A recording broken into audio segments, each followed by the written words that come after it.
If you don't control the narrative, someone else will. It's time to market your success.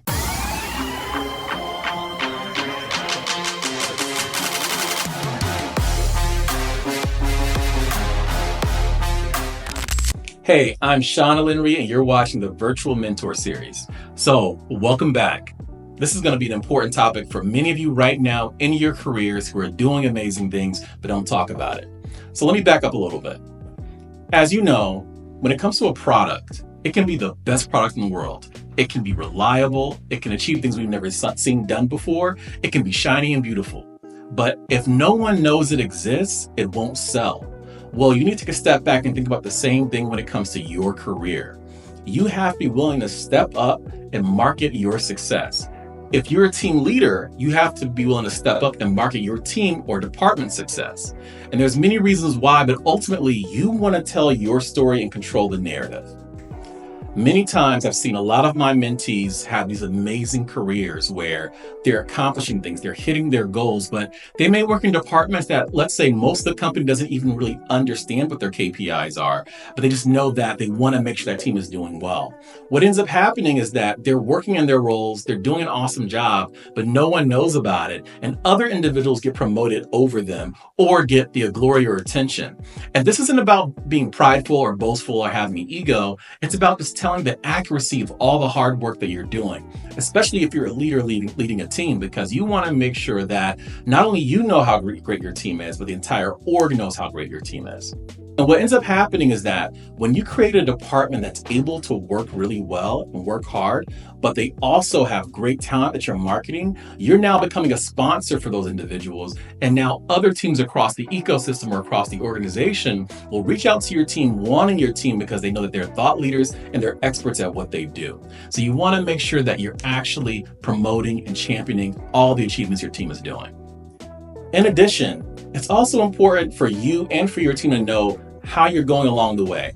We've all played games where you're playing these levels and you're leveling up. And it's so important that you know that you've completed a mission, you've completed a level. What did you accomplish? If not, you're going to be in an endless battle of objectives and goals, but you're not actually achieving anything. So you want to stop, pause, and document. But at the same time, once you do that, how do you then share that with the rest of the organization?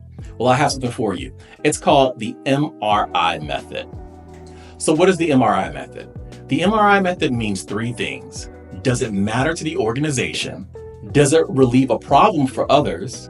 Does it inspire the team to keep progressing? Your wins being in the M.R.I. format is 80% of the battle. The rest of the 20% is just about how effectively you communicate it. Timing and the recipient's comprehension are also key factors. You also want to make sure that you have clean visuals and less verbiage. That goes a long way. The simpler, the better.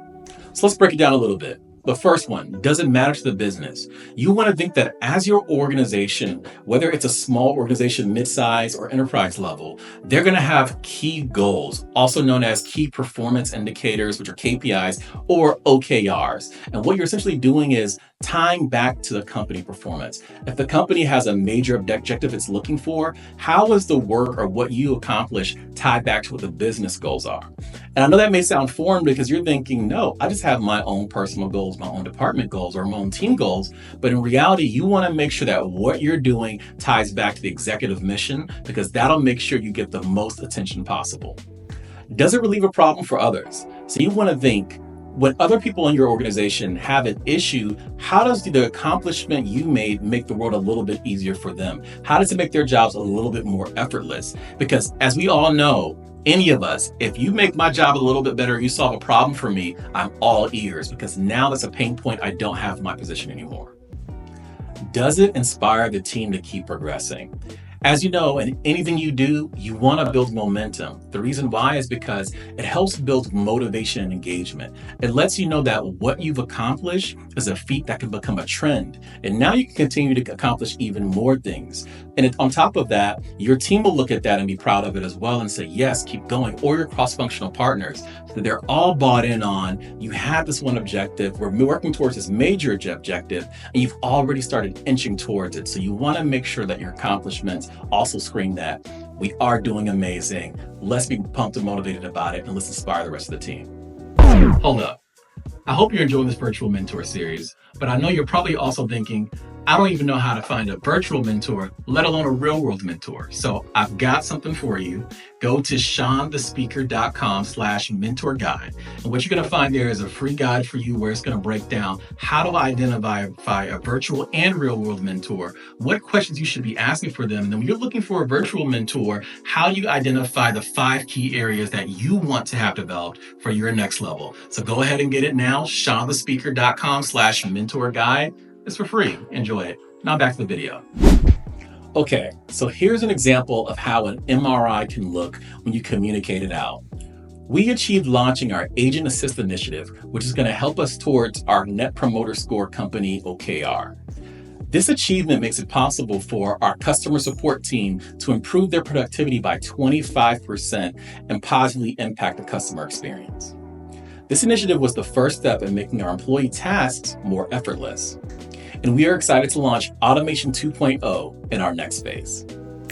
So as you can see, using the M.R.I. method can help you effectively communicate what you achieved, what you accomplished, and what's next. And the great thing about it is, as I mentioned, it's not just a win for you. You're calling out how you're able to impact other departments and the company overall and inspire them to move forward.